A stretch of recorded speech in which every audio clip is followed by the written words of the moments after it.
O Via Justiça de hoje e a polêmica sobre a proibição de biografias não autorizadas.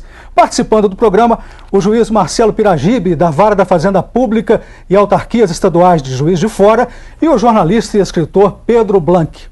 Pergunto novamente para você, Pedro, o biógrafo pode entrar nas intimidades do biografado? Quais são os limites do biógrafo em relação ao biografado? Olha só, eu acho a vida privada que acontece dentro da casa, no dia a dia, no cotidiano, eu acho que é uma particularidade do biografado.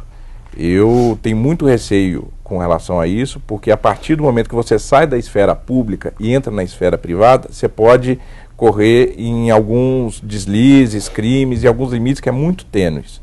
Então eu defendo e acredito que a vida pública do biografado, essa sim, deve ser contada, deve ser narrada. Agora a vida privada, eu acho que ela está sujeita a todas leis que já existem aí no nosso Código Civil e deve e precisa ser regulada, que senão a gente vai ter muitos abusos.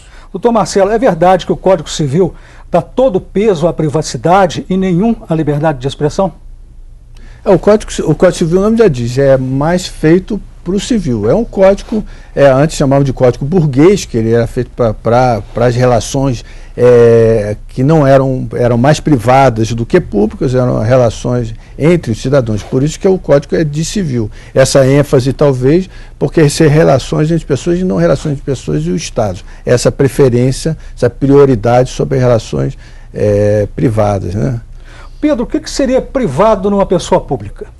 Olha, eu acho que as relações pessoais delas, as relações afetivas, são coisas de foro muito íntimo. Então, eu não sei até que ponto isso interessa à sociedade, saber das relações amorosas, das relações de amizades. Então, eu não sei até que ponto isso interessa. Então, essas decisões de foro íntimo, esses casos de foro íntimo, acho que elas têm que continuar íntimas, não precisam ser revelados. Mas, por exemplo, nos Estados Unidos, a gente lê a biografia do presidente Kennedy falando que ele tinha um caso com a Marilyn Monroe, né? Então você seria contra a divulgação dessa intimidade? Porque entra numa ordem muito subjetivo, como o doutor Marcelo citou anteriormente, a gente tem coisas que já estão contadas em jornais, documentadas, e são fatos que não cabe contestação. Agora, se teve ou não o caso com a Marilyn Monroe, eu acho que entra numa ordem muito subjetiva e quase beirando aquele jornalismo de fofoca, aquele jornalismo marrom. Eu particularmente não sou muito fã desse tipo de trabalho, mas é uma maneira também de se fazer biografias. E eu acho que quando você vai por esse caminho de esmiuçar a vida privada, de esmiuçar relações amorosas, você corre o risco, doutor Marcelo, de cair na difamação, né, e coisas assim. Doutor Marcelo, o senhor acha que as pessoas públicas têm o direito de proibir a vida pública delas?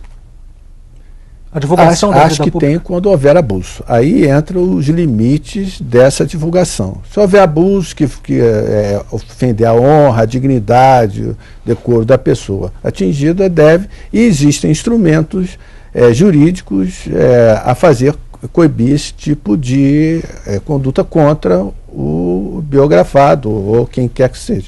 Eu estava fazendo uma ponderação com o Pedro antes aqui dessa conversa, que essa questão da imagem é um limite muito difícil. Eu estava dando, por exemplo, os caricaturistas. Eles modificam a imagem da pessoa completamente, e nem por isso deixa de ser uma questão de atingir a dignidade, a honra de ninguém. Como o biógrafo também, ele pode dar a versão que ele achar. Direito de expressão é exatamente isso. As informações que você colhe, que estão disponíveis a todos, e que você dali expressa a sua ideia em relação àquilo que foi disponível a todos, e não uma coisa privada ou íntima. Essa é uma segunda questão, né? Pedro, você acha que a proibição das biografias não autorizadas pode atingir outros setores? A gente tem que ver isso realmente com muito cuidado, porque já teve a proibição de uso de máscaras em manifestações, agora vem proibir biografias e daqui a pouco a gente volta para a censura. Então, eu vou insistir. Eu acho que a população, o doutor Marcelo falou da audiência pública que vai ocorrer, a população tem que se mobilizar porque nós precisamos e devemos conhecer a nossa história. Só assim a gente vai entender nosso passado e lançar a luz sobre o futuro. Seria certo, doutor Marcelo, afastar do ordenamento jurídico brasileiro a necessidade de consentimento da pessoa biografada ou de seus familiares? Essa é uma questão exatamente que está sendo posta em discussão. O Legislativo, vários projetos, o Supremo a uma ação de inconstitucionalidade desse artigo. Em princípio, eu falei no primeiro bloco, há várias vozes de grande renome que são favoráveis à retirada dessa autorização prévia, né? Essa é a posição. Então, conclusão, é proibido proibir? Para citar a música do Caetano aí, eu acho que o caminho é bem esse mesmo, nada de proibição. E o próprio Caetano, que fez uma música linda, chamada Cajuína, em homenagem a Torquato Neto, ele fez uma homenagem e com certeza nunca pagou nenhum royalty aos herdeiros do Torquato. Então vamos esquecer essa história de proibição e vamos conhecer a nossa história. Muito obrigado aos senhores pelas participações. O Via Justiça de hoje termina aqui. Este programa é uma parceria da TV Assembleia com a Mages, Associação dos Magistrados Mineiros. Críticas, perguntas e sugestões, fale com a produção pelo telefone 31 3079 3454 ou pelos endereços eletrônicos tv@almg.gov.br ou viajustiça@mages.com.br. Até o nosso próximo encontro.